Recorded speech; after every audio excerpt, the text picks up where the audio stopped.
My name is Karen Fabian and I'm the founder of Bare Bones Yoga. Today I'm going to be sharing with you 4 poses that will help you let go. Letting go is probably one of those things you've heard in a yoga class a lot. Some days it may hit you as completely possible, and other days it may sound like the hardest thing in the world to let go of anger, frustration, pain, jealousy. All these things live in our body and show up not only physically but emotionally. And when we refuse to let go of pain and sadness and resentment and all of these negative emotions, they block us from being our best, most authentic, most powerful self.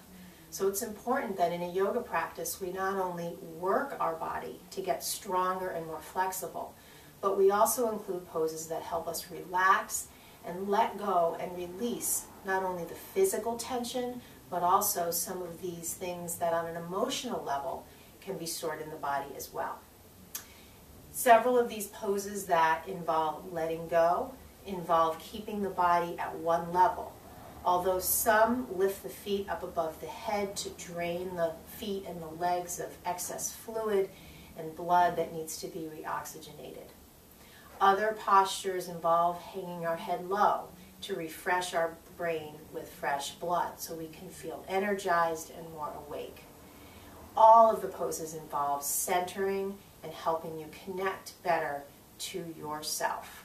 So let's start with the first one. It's called Child's Pose. Child's Pose is a great way to lower your blood pressure, decrease all distractions, and help you relax.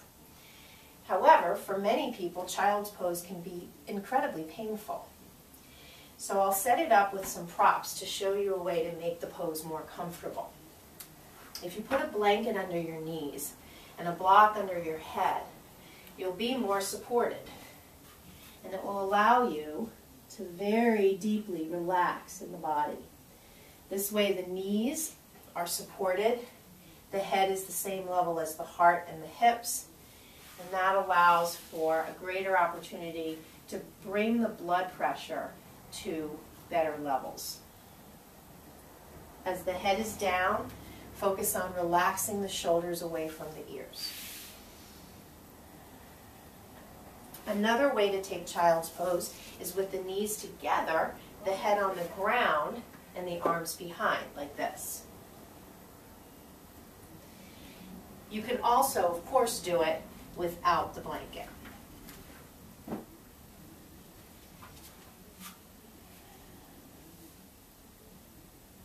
Or with the arms forward.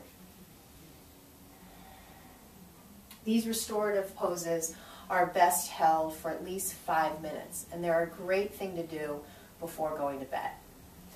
The second one is Ragdoll. Ragdoll is a forward fold, and as such, the head is lower than the heart. Bending the knees, bringing the hands to a block, letting the head drop down. Bending the knees encourages the hips to be in line with the heels and a fold at the hips rather than hanging from the back, which can be very stressful. The other way you can take Ragdoll is to grab the elbows and hang down. The next pose is Half Pigeon. Half Pigeon, like Child's Pose, is a hip opener. Half Pigeon is best done, for most of us, with a blanket as a prop under the hip.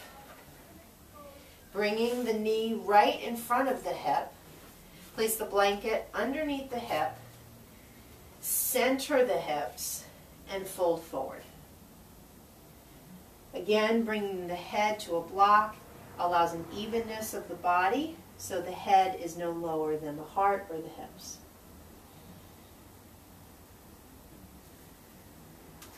And then the last pose, which is done up against a wall, so you'll have to imagine there's a wall in front of me, is aptly called Legs Up the Wall Pose, Viparita Karani. This is a great way to get the feet above the head, above the heart, to promote drainage from the feet and legs of blood and lactic acid and just the byproducts of life, standing on the feet. This can be done on a block if you don't have a wall available, or can be best done without a block and the legs up against the wall. Bringing the arms by the side, spinning the palms up to the sky, relaxing the shoulders away from the ears. If you don't have a wall nearby, remember to bend your knees and try to have the hips in line with the heels. Close your eyes or cover your eyes with something and stay here for as long as you can. Come out, bend the knees, hop off the block, roll onto your side, and press up.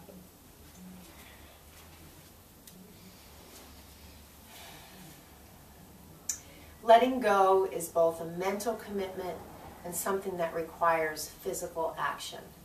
But when these two things are brought together, we can release things that block us from being happy, from experiencing life fully, and from being a healthy, giving being.